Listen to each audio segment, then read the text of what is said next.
Bro மறக்காமல் DMK ஓட்டு போட்டுருங்க, டிவி கேக்கு போட்டுருங்க.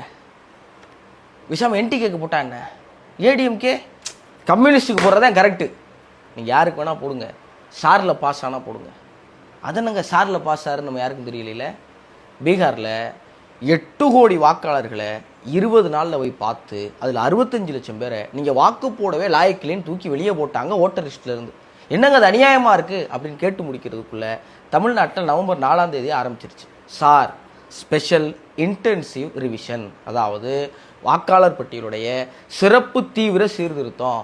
வீடு வீடாக வந்து உங்கள்கிட்ட ஒரு ஃபார்ம் கொடுப்பாங்க. அந்த ஃபார்மில் நீங்கள் யார், உங்கள் பேர் என்ன, இதுக்கு முன்னாடி இந்த சிறப்பு சீர்திருத்தம் 2002 உங்கள் உறவினர்னு யார் பேர் கொடுத்தீங்க, அவங்களுடைய விவரம் என்னங்கிற எல்லாத்தையும் சரியாக கொண்டு போய் நீங்கள் அந்த தேர்தல் ஆணையம் அந்த மாநிலத்துக்கு யாரோ மாவட்டத்துக்கு யாரோ நம்ம ஊருக்கு யாரோ உங்கள்கிட்ட கொண்டே கொடுத்தாத்தே நீங்கள் ஓட்டர் ஐடியில் இருப்பீங்க. இல்லைன்னா ஓட்டு போடவே லாயக்கு இல்லைன்னு நான் சொல்லலை. தமிழ்நாட்டுடைய தேர்தல் ஆணைய தலைவராக இருக்கிற அர்ச்சனா பட்நாயக் இதை சொல்கிறாங்க.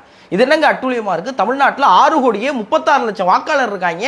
30 நாளில் எப்படி நீங்கள் எல்லார் வீட்டுக்கும் போவீங்க, நாங்கள் எப்படி சப்மிட் பண்ணுறோம், அதெல்லாம் எங்களுக்கு தெரியாதுங்க அப்படின்னு ஜாலியாக சொல்கிறாங்க. இதை பற்றின எந்த கவலையும் நம்ம ஊரில் யாருக்குமே கிடையாது. இதுக்கு முன்னாடி நடந்த எலெக்ஷனில் 22 ஓட்டை 10 பூத்தில் போய் ஒரே ஒரு அம்மா போட்டிருக்கு. அந்த அம்மா எந்த ஊருங்க அப்படின்னு கேட்டால் பிரேசில் நாட்டு அலை. அந்த அம்மா நம்ம இந்தியாவை பார்த்து கேவலமாக வச்சிருக்குது. அது பரவாயில்ல, அவெஞ்சர்ஸில் வருவார் தானோஸ், 5 கல் வச்சு உலகத்தை அழிப்பார், அவர் எந்த ஊர் வரைக்கும் எப்போயா தெளிவிட்டுருக்கீங்களா? நம்ம இந்தியாக்காரங்க, எனக்கே ஓட்டர் லிஸ்ட்டை பார்த்துக்கு தான் தெரியும்.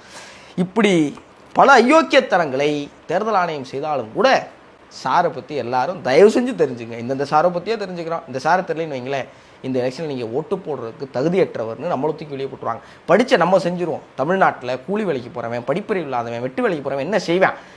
2002 தன்னோட புருஷன் பேரை கொடுத்த ஒரு அம்மா, அந்த புருஷன் செத்ததுக்கப்புறம் சொத்துக்கிட்டு இருந்தால் டெத் சர்டிஃபிகேட் வாங்கிக்கலாம். 23 வருஷம் டெத் சர்டிஃபிகேட் வாங்காத ஒரு அம்மா எப்படி தன்னால் கொண்டே கொடுத்து ஓட்டர் ஐடியில் அது பேரை சேர்க்கும்?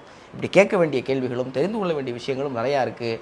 என் அன்புக்குரிய தமிழக இளைஞர்களே, இதை எல்லாரும் கொண்டு போய் சேருங்க. எல்லாரும் இதை பற்றி தயவு செஞ்சு தெரிஞ்சுக்கணும். அதுக்கப்புறம் நம்ம டிஎம்கேவா, டிவிகேவா, என்டிகேவா, ஏடிஎம்கேவா, கம்யூனிஸ்டா, அல்லது உங்கள் ஊரில் இருக்க ஏதாவது குட்டி கட்சியில் இருக்க யாரோ தெரிஞ்ச முகமாங்கிறத பிறகு பார்க்கலாம்.